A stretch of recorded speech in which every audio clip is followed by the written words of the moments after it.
In la Quech Lobos, bienvenidos a Clases con Wolfie. El día de hoy voy a ser su mentor. Recordemos que nuestro animal tótem es precisamente el lobo, y un lobo andando en un bosque es como andar en casa.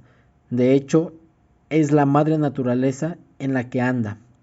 Entonces, para nosotros como lobos no debería de ser extraño saber andar en la naturaleza y mucho menos deberíamos de tener miedo. Es por eso que el día de hoy veremos la simbología en los croquis y empezaremos con las azimut. Las azimut son direcciones. Esas te dicen hacia dónde ir o te dicen a lo mejor si hay un poblado, un campamento, etcétera.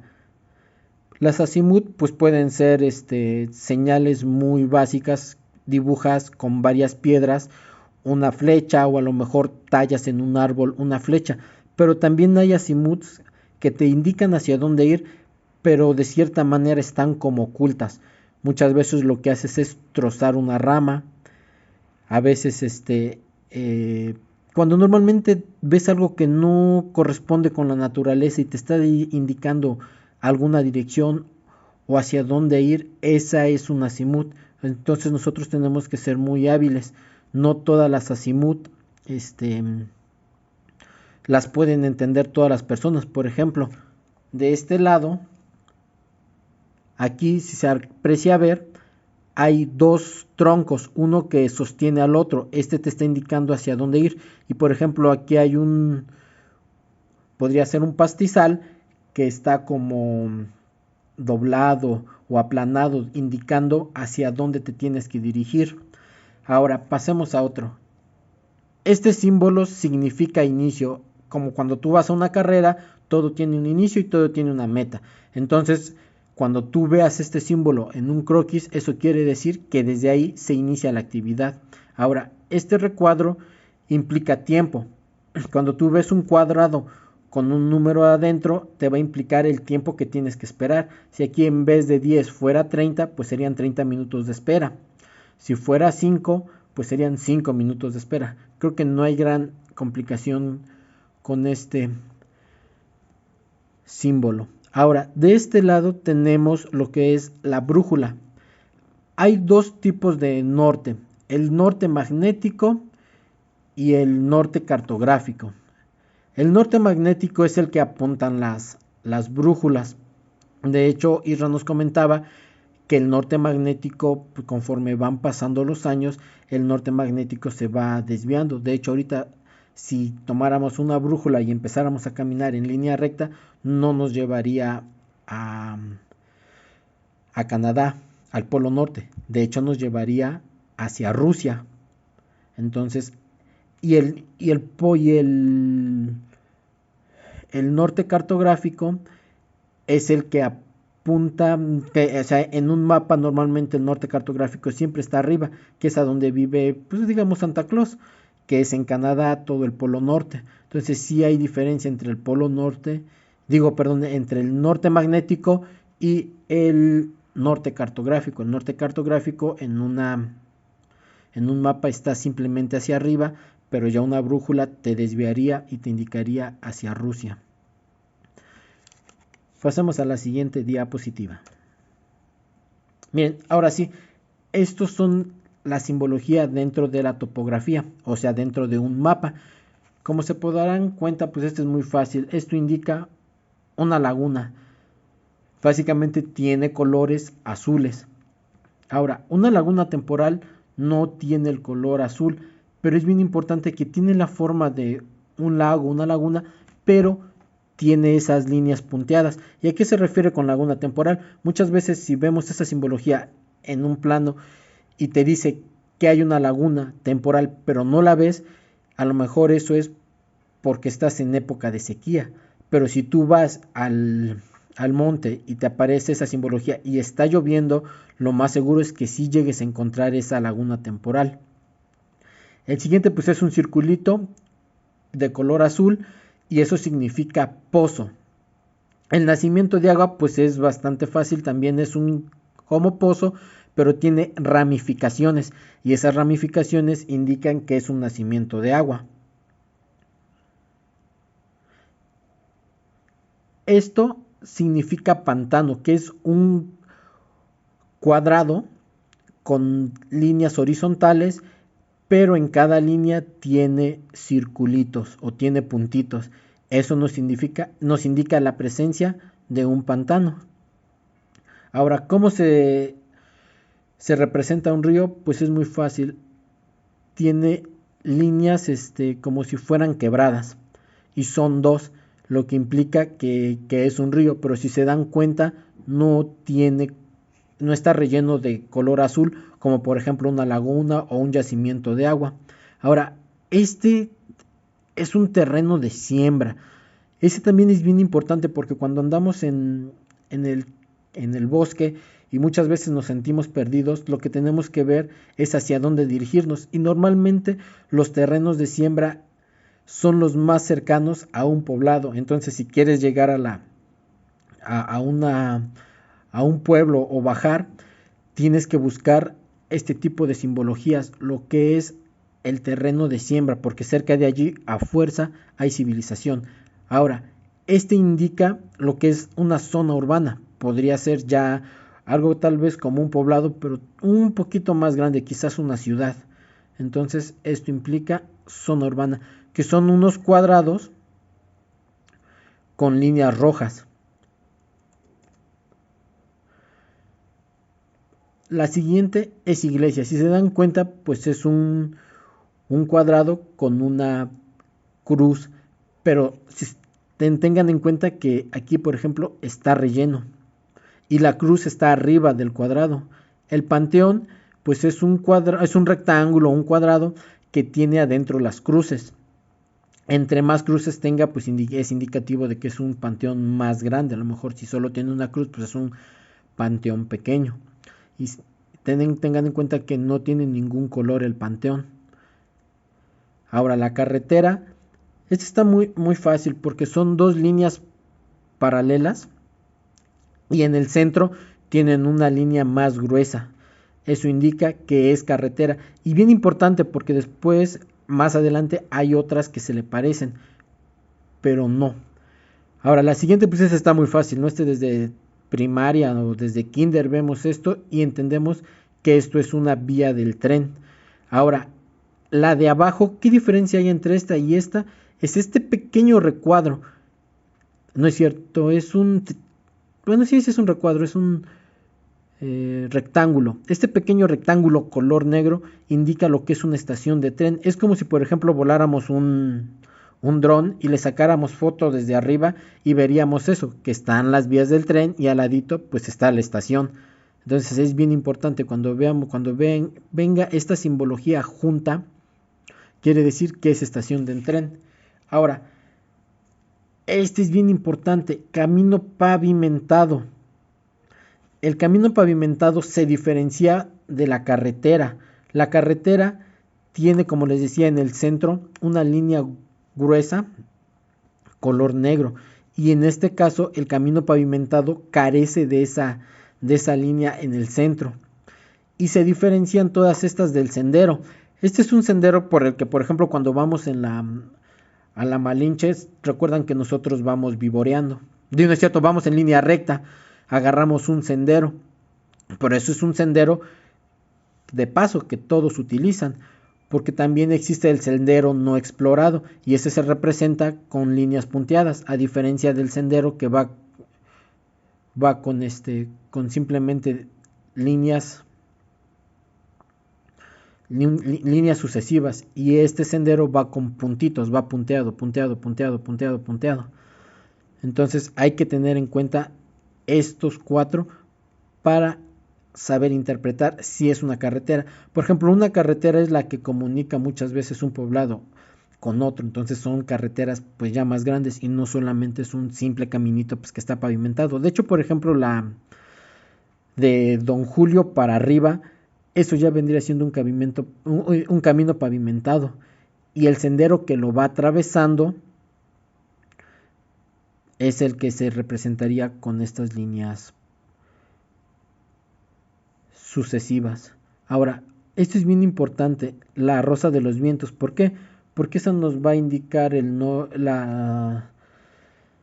hacia dónde está el norte, hacia dónde están el oeste, el sur, el este. Entonces, esta es una forma de representar a la rosa de los vientos. Hay otras que se parecen, vendría siendo así como un triangulito, pero tiene, no sé si así también se representa norte, sur, este y oeste. Ahora, esto significa esta señalética significa campamento. Entonces, por ejemplo, si nosotros vemos en algún IRA, nos da algún mapa y nos dice aquí es donde los tengo que ver, aquí es el campamento, nosotros tenemos que buscar claramente cuál es el símbolo de campamento. Y el símbolo de campamento pues está muy fácil, simplemente es un cuadrado con un triángulo totalmente oscuro.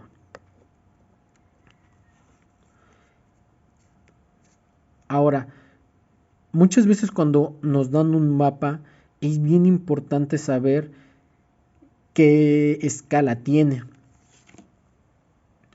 Por ejemplo, aquí la escala 1 a 1, eso quiere decir, por ejemplo, si tú tuvieras, no sé, una maqueta de un pastel y quisieras saber en qué escala está y te dicen que es 1 a 1, así como ves el pastel, ese es el tamaño. O sea, si tú, por ejemplo, llegaras a ver un pastel de bodas, no sé, a lo mejor de 2 metros y ves que la escala dice 1 a 1, quiere decir que ese pastel, así como lo ves, ese así va a estar. Ahora, en el tema de, de reducción y ampliación, hay que ponerse bien atentos. En la escala no hay problema porque aquí te dice 1 es a 1, pero de este lado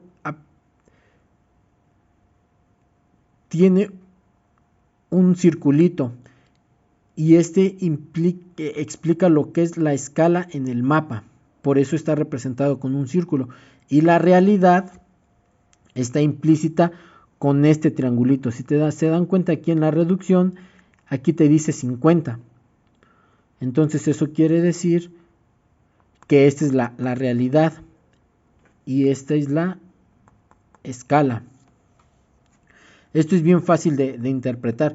Imaginemos que tenemos un mapa de Puebla. Obviamente la extensión territorial de Puebla pues es bastante grande. Entonces si te dice por ejemplo 1 a 500, podría ser que a lo mejor 1 centímetro o 1 milímetro del mapa representa 50 o 500 kilómetros. Entonces por eso es 1 a 50. 50 vendría siendo la realidad. Y en el mapa el 1 es la escala. O sea, por cada centímetro o por cada milímetro de mapa quiere decir que en ese centímetro están representados, por ejemplo, aquí dice 50. Ya podrían ser metros, kilómetros. Eso depende. Pero es bien importante tener en cuenta que del lado derecho está lo que es la realidad y del lado izquierdo está lo que es la escala en el mapa. Eso es una reducción, porque pues, obviamente Puebla no cabe en un pedazo de papel, por eso reduces el tamaño.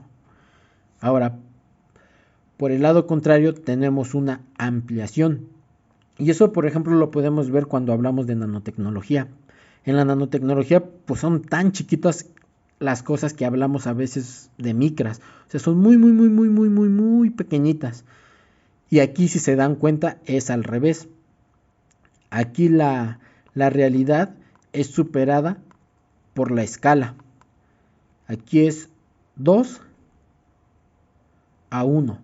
Eso quiere decir, por ejemplo, que a lo mejor cada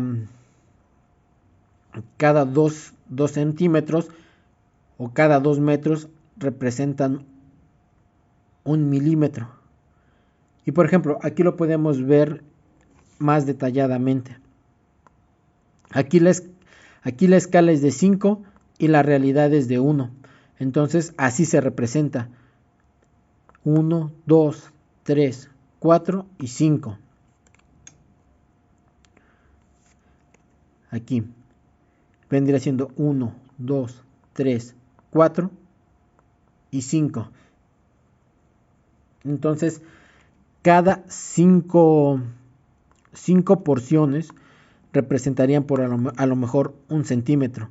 Recuerden que pues muchas veces en un plano y tú quieres ver a lo mejor una pieza del robot que a lo mejor es muy chiquitita, lo que te hacen es ampliar la pieza para que tú entiendas qué tan, o sea, a lo mejor la pieza mide 1 centímetro y te dicen, o sea, te la amplían a lo mejor de 50 centímetros. Y eso te dice que a pesar de que, o sea, tú tienes un plano de 50 centímetros, realmente la pieza pues es chiquitita y solo tiene 1 centímetro. Ah, por cierto, Lobos, esta parte,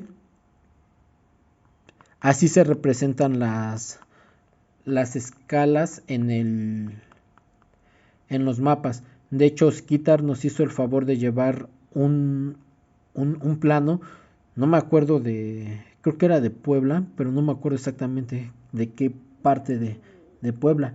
Y en la parte de abajo nosotros vimos esto, que así venían estos rectángulos pintados. Blanco, negro, blanco, negro, blanco. Esto significa escala. Entonces ya nada más ves si es una ampliación, si es una reducción o si es una escala 1 a 1. ¿Y para qué nos sirve eso de hablar de reducción y ampliaciones en la escala? Bueno, pues muy fácil, aquí tenemos un ejemplo. Imaginemos que hay una persona que mide 1,79 y este árbol mide 8 metros 95 centímetros. Entonces queremos saber si pudiéramos formar así a las personas una arriba tras otra, o sea, una tras otra hacia arriba, pues nosotros nos daríamos cuenta que esta persona cabría 5 veces en este árbol hacia arriba. O sea, 5 personas formadas hacia arriba tendrían la misma altura que este árbol. Ahora, si comparamos este árbol que mide 8 metros con 95 centímetros en comparación a la altura de un cerro, ¿cuántas veces podríamos formar los árboles así consecutivamente hacia arriba para poder llegar a los 120 metros que tiene de altura este cerro? Entonces pues es muy fácil. Mide 13.5 veces, o sea, podríamos poner 13.5, o sea, 13 árboles y medio, y sería el mismo equivalente a esta altura. Entonces aquí, por ejemplo, la escala, la realidad es 8.95 y la escala es 13. No es cierto, la escala es 8.95 y la realidad es 13.5 para que nos dé esto. Esta es la realidad. Esta es la escala. Y bueno, Lobos, espero que les haya servido esto. También, por ejemplo, esto tiene que ver con lo que es la orografía de una montaña.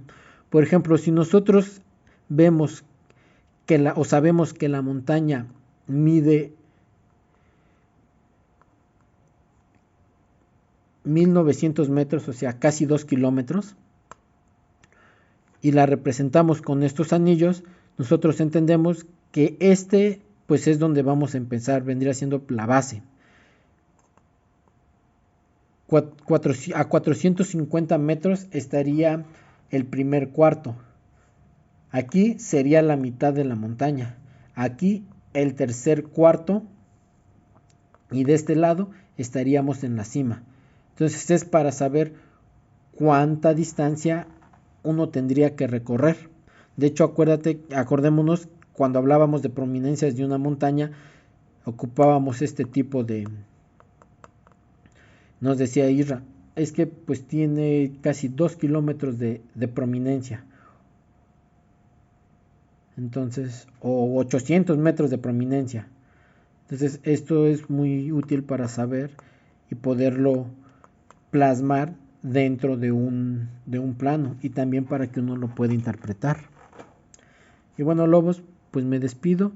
Esta sería la última diapositiva que vemos y nos estamos viendo.